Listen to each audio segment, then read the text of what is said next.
নমস্কাৰ বন্ধু বান্ধৱীসকল স্বাগতম জনাইছো জব এডুকেশ্যন ইউটিউব চেনেল টুজবলৈ বন্ধু বান্ধৱীসকল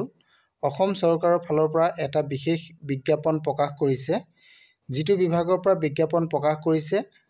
এই বিভাগটো হৈছে অসম কৃষি বিশ্ববিদ্যালয়ৰ পৰা এইটো অসম চৰকাৰৰ অধীনৰ এটা গভৰ্ণমেণ্ট জব হয় এই গভৰ্ণমেণ্ট জবটোৰ কাৰণে বিশেষ কোৱালিফিকেশ্যন ইমান প্ৰয়োজন নাই ক্লাছ 10 পাস হলেই হয় গতিকে আপোনালোকে ইয়াত এপ্লাই কৰিবৰ কাৰণে কেনে ধৰণে কৰিব লাগিব ফৰ্ম কোড পাব ফিজ পেমেন্ট কিমান কৰিব লাগিব এই সকলোখিনি বিষয়ে আজি মই আপোনালোকক এই ভিডিঅ'ৰ জৰিয়তে জনাবলৈ চেষ্টা কৰিম বন্ধু বান্ধৱীসকল মই টুজব চেনেলৰ জৰিয়তে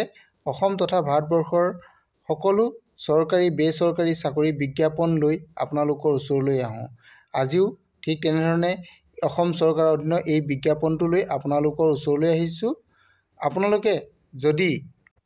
মোৰ চেনেলত প্ৰথমবাৰলৈ আহিছে তেনেহলে চেনেলটো সাবস্ক্ৰাইব কৰি কাষতে থকা অল নটিফিকেশনটো অন কৰি দিব যাতে আপোনালোকে মোৰ ভিডিঅ'বোৰ সৰ্বপ্ৰথমে লাভ কৰিব পাৰে বন্ধু বান্ধৱীসকল আমি ভিডিঅ'টো এতিয়া আৰম্ভ কৰোঁ আহক স্কিপ নকৰাকৈ সম্পূৰ্ণৰূপে ভিডিঅ'টো আপোনালোকে উপভোগ কৰক নমস্কাৰ বন্ধু বান্ধৱীসকল মই গুগলত আহিছোঁ ইয়াতে গুগলত আপোনালোকেও সাৰ্চ কৰিব মইও সাৰ্চ কৰিছোঁ যেহেতু পদটো আমাৰ আসাম এগ্ৰিকালচাৰ ইউনিভাৰ্চিটিৰ হয় গতিকে ইয়াতে সাৰ্চ কৰিব লাগিব AAU লিখি আপোনালোকে সাৰ্চ কৰিব মইও সাৰ্চ কৰিছোঁ সাৰ্চ কৰাৰ পাছত আপোনালোকে ইয়াতে চাব যেটো আসাম এগ্ৰিকালচাৰ ইউনিভাৰ্চিটিৰ অফিচিয়েল ৱেবসাইট হয় ইয়াতে দেখা পাব aau.ac.in এইটো দেখা পাব যেতিয়া দেখা পাব তেতিয়া আপোনালোকে এই অপচনটোতে ক্লিক কৰিব তেতিয়া এইটোতে ক্লিক কৰিলে আমাৰ অফিচিয়েল ৱেবসাইটটো খোল খাব মইও ইয়াতে ক্লিক কৰি দিছোঁ এটো আসাম এগ্ৰিকালচাৰ ইউনিভাৰ্চিটিৰ অফিচিয়েল ৱেবসাইট এই অফিচিয়েল ৱেবসাইটটো আহি গৈছে ইয়াতে আমি এতিয়া চাব লাগিব আমাৰ যেহেতু ৰিক্ৰুটমেন্টৰ কথা আছে গতিকে আমি ৰিক্ৰুটমেন্ট অপচন যাব লাগিব ৰিক্ৰুটমেন্ট অপচন যাবৰ কাৰণে আমি এটো ওপৰত আপোনালোকে দেখা পাইছে এটো যেটো 3 লাইনৰ অপচন আছে ইয়াতে যাব লাগিব আমি এটো অপচনত যাম যোৱাৰ পাছত আমি ইয়াতে তলত যাম নটিফিকেশন অপচনত যাব লাগিব আমি নটিফিকেশন এই যে নটিফিকেশন দিছে নটিফিকেশন অপচনত যাব লাগিব মই ইয়াতে গৈছো যোৱাৰ পাছত আমি ৰিক্ৰুটমেন্ট অপচন দেখা পাম এটো ৰিক্ৰুটমেন্ট অপচন আমি ৰিক্ৰুটমেন্ট অপচনত যাম এটো অপচনত গৈছো পেজটো ৰিক্ৰুটমেন্টৰ পেজটো খোল খাব এটো ৰিক্ৰুটমেন্টৰ পেজ ইয়াতে আপোনালোকে চাব যেটো 2 নম্বৰ অপচন আছে দেখা পাইছে এটো যেটো অপচন আছে এটো work in interview for the post of semi skill workers electrical এটো পদটো ইলেক্ট্ৰিকেলৰ কাৰণে পদটো ওলাইছে গতিকে আমি ইয়াৰ কাৰণে বিজ্ঞাপনটো যদি আমি চাব বিচাৰো তেতিয়া আমি এই অপচনটোতে ক্লিক কৰিব লাগিব মই এই অপচনটোতে ক্লিক কৰিছো আপোনালোকে ইয়াতে ক্লিক কৰক তেতিয়া ইয়াৰ PDF টো ডাউনলোড হ'ব ডাউনলোড কৰি আপোনালোকে বিজ্ঞাপনটো চাব পাৰিব ঠিক আছে মই ইয়াতে ক্লিক কৰি দিছো আপোনালোকে ক্লিক কৰক তেতিয়া চাব পাৰিব এইটো আপোনালোকে বিজ্ঞাপনটো দেখা পাইছে আসাম এগ্ৰিকালচাৰ ইউনিভাৰ্চিটিৰ পৰা প্ৰকাশিত বিজ্ঞাপন হয় এতিয়া আমি বিজ্ঞাপনটো চাও ইয়াতে কি কি আছে আমি অলৰেডি গম পাইছো ইয়াতে পদটো যেহেতু সেমি স্কিল ইলেক্ট্ৰিক্যাল পদ হয় এতিয়া এই পদটোৰ কাৰণে আমি কেনে ধৰণে এপ্লাই কৰিব লাগিব এই পদটোৰ কাৰণে আমি ইয়াতে এপ্লাই কৰিবৰ কাৰণে দুটা প্ৰসেস দিয়া হৈছে প্ৰথম প্ৰসেসটো হৈছে আমি ইয়াতে এটা ইমেইল দিয়া হৈছে এইটো আপোনালোকে ইমেইলটো দেখা পাইছে ikmit@aau.ac.in এই ইমেইলত আপোনালোকে মেইল কৰিব পাৰিব আৰু 2 নম্বৰটো হৈছে আপোনালোকে complete application form fill up কৰি at a time of interview আপোনালোকে ইন্টাৰভিউ টাইমত লগত লৈ যাব পাৰিব এই দুটা প্ৰসেসে ইয়াতে দিয়া হৈছে আপোনালোকে যদি মেইলত কৰি পঠায় তেনেহলে ইয়াৰ প্ৰসেসটো আপোনালোকে চাই লওক ভালদৰে ইয়াতে পদটো আপোনালোকে অলৰেডি গম পালে যে সেমি স্কিল ওয়াৰ্কাৰ আৰু ইয়াৰ কাৰণে কোৱালিফিকেশনটো দিয়া হৈছে 2 নম্বৰ অপচনটো চাওক আপোনালোকে এটো এডুকেশনাল কোৱালিফিকেশনটো ইয়াত কিমান দিয়া হৈছে 10 ষ্টেণ্ডাৰ্ড হ'ব লাগিব অৰ্থাৎ SSLC বা মেট্ৰিক পাছ হ'ব লাগিব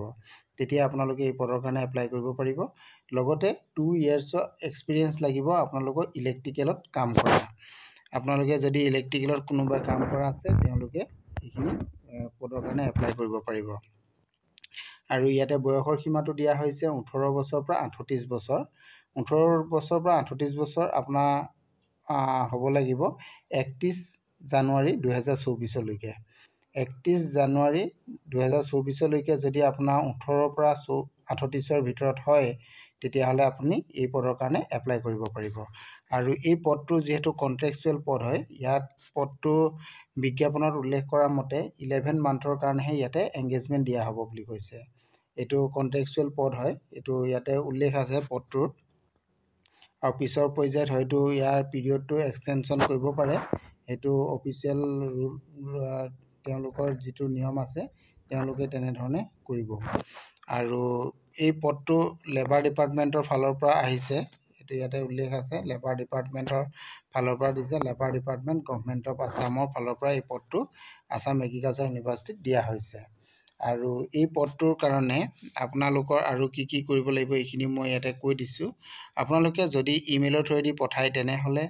আপোনালোকে এখন ষ্টেণ্ডাৰ্ড ফৰ্মত ফিলআপ কৰিব লাগিব ইয়াতে উল্লেখ আছে ষ্টেণ্ডাৰ্ড ফৰ্মত আপোনালোকে ফিলআপ কৰিব লাগিব attested with this notification আৰু আপোনালোকৰ এই নটিফিকেশনটো লগত গাঠি দিয়া হৈছে ইয়াৰ লগত এখন ফৰ্ম দিছে এই ফৰ্মখনৰ নটিফিকেশনৰ তলত আপোনাৰ ফৰ্মখন পাব সেইখন ফৰ্ম দিলে হ'ব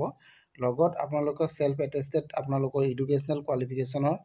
ডকুমেন্টছ খিনি দিব লাগিব আৰু লগতে পাসপোৰ্ট সাইজ এটা ফটোগ্ৰাফ আপোনালোকে লগত দিব লাগিব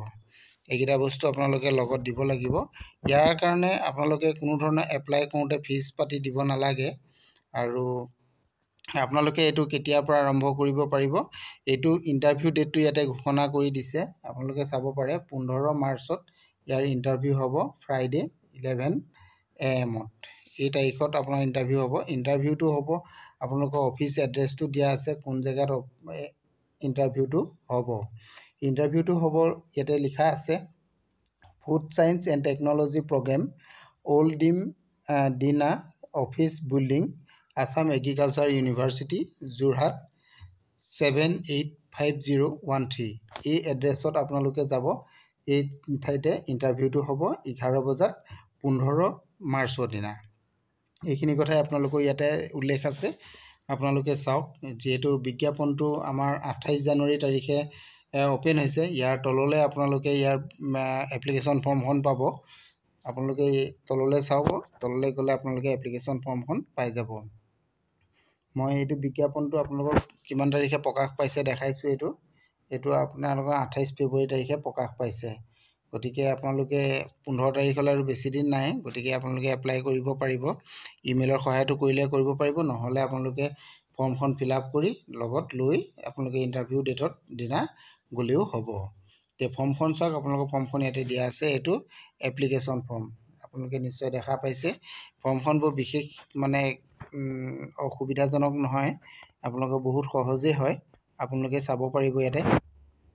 প্ৰথমতে আছে আপোনালোকৰ full name in block letter আপোনালোকে ইয়াতে ক্যাপিটেল লেটাৰত আপোনালোকৰ ইয়াতে নামটো লিখি দিব এটো ফাদাৰ্স নেম বা হাজবেণ্ড নেম আজিসকল মহিলা বিবাহিত তেওঁলোকে হাজবেণ্ডৰ নেম লিখিব আৰু যিসকল অবিবাহিত মহিলা বা পুৰুষ তেওঁলোকে ফাদাৰ্সৰ নাম লিখিব ইয়াতে আৰু আপোনালোকৰ ডেট অফ বাৰ্থটো ডেট মান্থ আৰু ইয়াৰ ওয়াইজত লিখিব আৰু ইয়াতে এডভাৰটাইজমেন্টৰ যেটো ডেট এটো লিখিব এজ অন ডেট অফ এডভাৰটাইজমেন্টৰ উলোৱা দিনা আপুনি যিদিনা ফিলআপ কৰিব সেই দিনালৈকে আপোনালোকৰ বয়স কিমান হৈছে হেতু ইয়াতে উল্লেখ কৰি দিব এইকিটা লিখিব তাৰ পাছত আপোনালোকৰ permanent address with pin code আপোনালোকে ইয়াতে লিখিব permanent address with pin code ইয়াতে লিখিব আৰু এড্ৰেছ অফ কমিউনিকেশনটো ইয়াতে লিখিব আৰু মোবাইল নাম্বাৰটো ইয়াতে লিখি দিব এইখিনি ফিলআপ কৰিব তেনেকে ইমেইল এড্ৰেছ যদি আপোনালোকৰ আছে তেতিয়া হলে ইমেইল এড্ৰেছটো দিব জেন্ডাৰটো সিলেক্ট ইয়াতে লিখিব মেৰিটেল ষ্টেটাস লিখিব আৰু আপোনালোকৰ যি কাষ্টটো পৰে কোন কেটেগৰী হয় হেতু আপোনালোকে ইয়াতে লিখিব পাৰিব